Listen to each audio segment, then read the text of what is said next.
Elizabeth had bought the old stone house in 1974.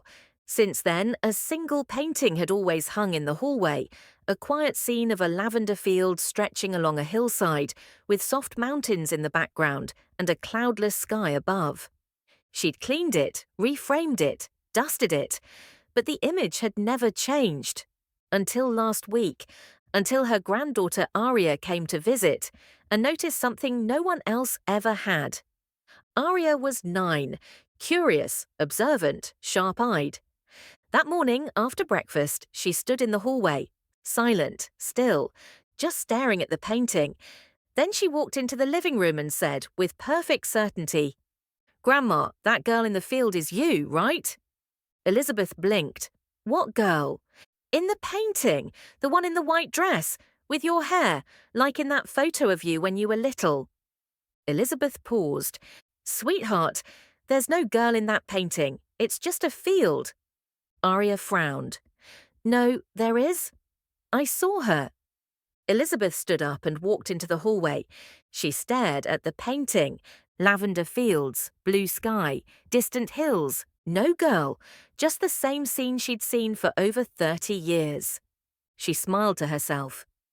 "Imagination," she whispered. But that night, just before bed, she looked again. And in the bottom left corner, partially obscured by lavender, was something. A faint shape, a child, barely visible, in a white dress. The next morning, Elizabeth pulled out her old photo albums.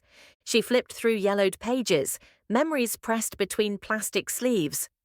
There it was, a photo from 1953. A young Elizabeth, 7 years old, running through a lavender field in a white frilly dress.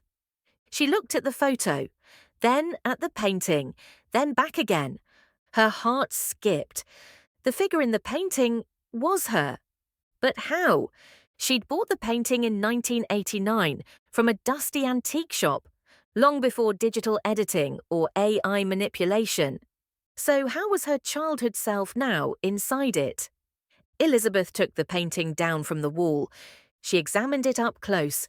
No paint inconsistencies, no patches or scratches, no hidden compartments. She called her son. He laughed it off. "Mum, come on, it's just your memory playing tricks. You're seeing what you want to see." Even Marla, her neighbour of 20 years, said, "Liz, you know how memory works. Maybe the girl just reminds you of yourself." But Elizabeth knew better, because the girl in the painting was becoming clearer each day.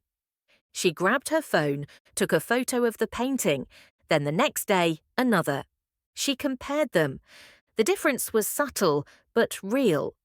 The girl's face was now more defined, her hair wavy and brown, her hands visible, and those eyes.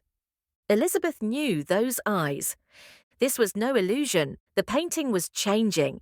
That night, at exactly 3:15 a.m., a soft click echoed through the house, like a shifting floorboard or a whispered step. Elizabeth got up. She walked into the hallway and stared at the painting, and then she heard it. A whisper. "Lee!" She froze. It came from the painting, or near it, or behind it. The glass was fogged slightly, and pressed into the mist was the shape of a tiny handprint. The next morning, Elizabeth took the painting down again. This time she wrapped it in cloth, carried it to the basement, and placed it behind a pile of old boxes. That night, she slept deeply. But the next morning, the painting was back on the wall. Same place, same angle. She was not imagining this anymore. She set up a hidden camera. That night, the camera captured the hallway from midnight until dawn. Nothing happened until 3:13 a.m. The painting began to vibrate gently. No movement in the room, no wind, just a faint shimmer. Then darkness across the frame. And a word, faintly drawn in fog on the glass. "I'm still here." She stared at the footage for hours. Then pulled out old maps, old letters, old notes. She knew that landscape. It wasn't just a painting, it was a real place. Southern France, a lavender farm. And she remembered now, a summer trip in 1953. Her mother, her little sister, a long winding field. But something had happened, something no one ever talked about again. Her sister Emily had gone missing. Elizabeth remembered the screams, the search, the sirens. And then, silence. Her mother never spoke of Emily again. Photos were removed, her name erased from conversations. Elizabeth had pushed the memories away. But now Emily was returning, through this painting. She lifted the frame once more, unscrewed the back panel. Inside, hidden behind the canvas, was a slip of paper. Old, yellow, barely legible. A child's handwriting. "I'm here, Lizzie. I just needed time to be seen. Don't be afraid." A few days later, Aria returned. As she passed the hallway, she paused. "Grandma, the girl's smiling now." Elizabeth turned to her. "Who?" "The girl in the painting." Elizabeth smiled too. Yes, now she was. And maybe, just maybe. Emily had never really left. The end.